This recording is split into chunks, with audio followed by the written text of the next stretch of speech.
but how quickly she could beat home. Here's a quote from Nancy Armour from the USA Today. Rousey fell victim to the same trap, caught up in her own hype.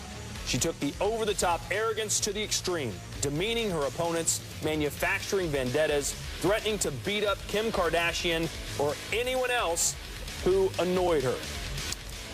Rousey captured the sporting world's attention with her bad girl, I can beat Floyd Mayweather, greatest female fighter ever attitude. But now that we look back, did that attitude actually hurt her in the end? I think we got to back it all the way up to how she got to where she was. And part of that is because she's playing by a different set of rules as a female athlete. She can't just be good at her sport. She has to also manufacture headlines.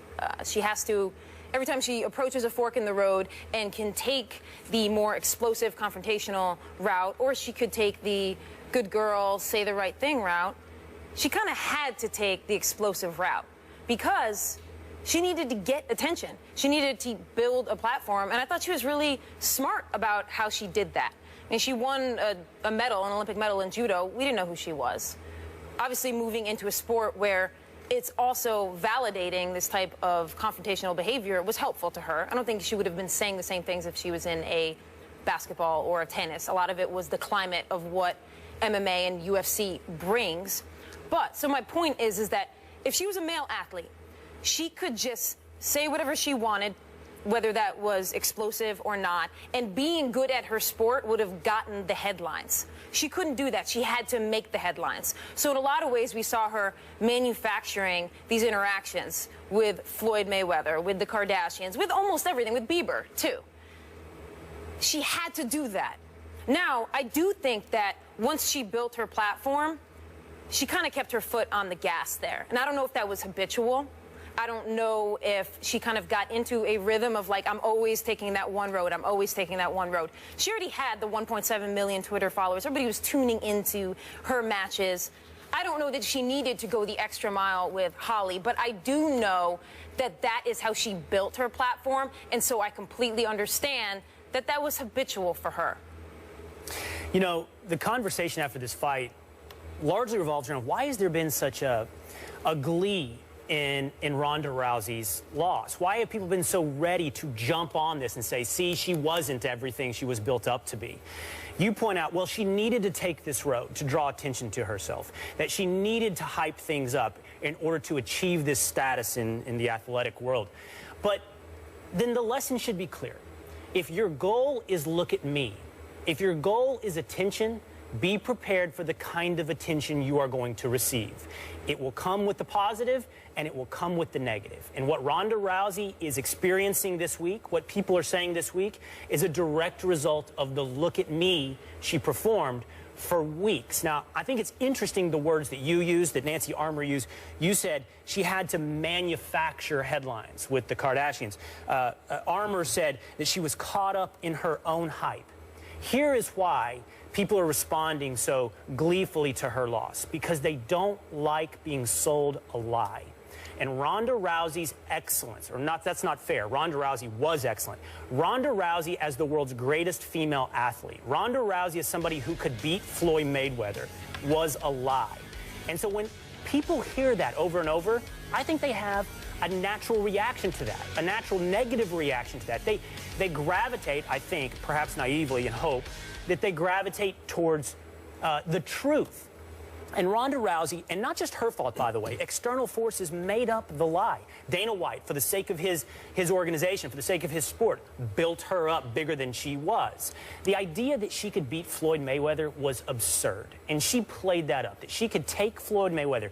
And people wanted to believe that for a variety of reasons, including the fact it would be really awesome if a female athlete could whip a male athlete, especially one that has domestic violence issues, right? Who, by the way, hypes his own stuff beyond reality as well.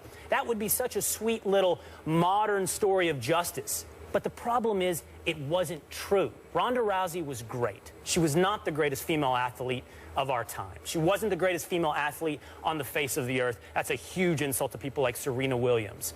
She wasn't even, as it turns out, the best female MMA fighter. Todd said earlier in the tease, you know, she was the baddest woman on the planet. No, she's not the baddest woman on the planet. Holly Holm has very right claim to that right now today. I don't think we can call it a lie yet. Was it true or not true? Certainly a dent has been put into this mystique. I don't think anybody was ever saying that she was never going to get beat. I think we like the spectacle of watching it, and I think we will like the spectacle of watching the rematch between Holly and Rousey. I don't think it's an out-and-out lie to say that she was one of the greatest female athletes, or I don't know why I'm using past tense, is one of the greatest female athletes. A lot of great athletes take losses. But the lie is how, you have to admit, Kate, the lie is how highly it was built up. It was sold to us. She participated in this. Could she have ever beaten Floyd Mayweather, honestly? Was that ever going to happen?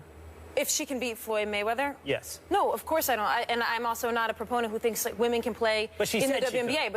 But the reason she said she could, and this gets back to my original point, is that spotlights exist on male athletes. So when Mark Cuban said Brittany Griner could play in the NBA, that's because the spotlight is on the NBA, so of course they're going to entertain that because they want to jump into that spotlight. The same thing was happening with Rousey there. When people were putting spotlights on certain things, she wanted to be a part of those conversations to build up this brand. Now, I think there was a little bit lacking in terms of the depth of quality of MMA fighters that we weren't talking about enough, and certainly the progression in its evolution of women's MMA.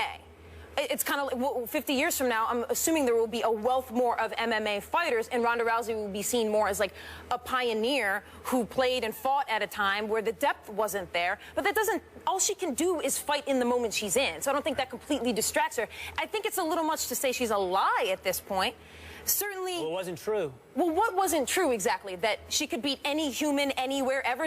If you really believed that and didn't see that that was part of a UFC MMA hype, well, then you're kind of responsible, too, for buying into that and being a little gullible. I think a decent parallel for Ronda Rousey right now is Mike Tyson. Mike Tyson, for years, was sold as the baddest man on the planet, one of the greatest boxers of all time, perhaps the greatest boxer of all time. And I don't know if you've seen the latest 30 for 30 on Chasing Tyson, but right there, under his nose the entire time was Evander Holyfield. The truth was, Evander Holyfield was the best fighter on the planet during that entire time.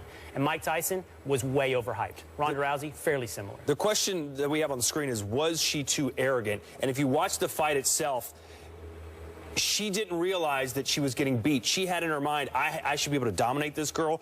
Tactics be damned. She was way too aggressive. She should have gone to her bread and butter and tried to take her down more. Instead, she wanted to prove to the world that she was indeed as bad as she'd been saying, instead of having a smart fight and winning the way she knows she could have won. So perhaps in the rematch, she'll do it that way. But I think she got too caught up in the hype when she was actually in the fight itself, and it cost her the loss.